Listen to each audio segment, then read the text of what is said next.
Welcome back to the channel. In today's tutorial, I'm going to show you how to create a shadow frame effect in CapCut PC.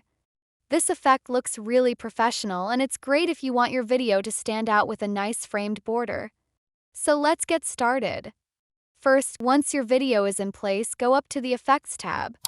From here, scroll and find the blur effect. Apply it to your video and adjust the settings so it blends smoothly into the background. Next, go to your library and add a black screen background to your project.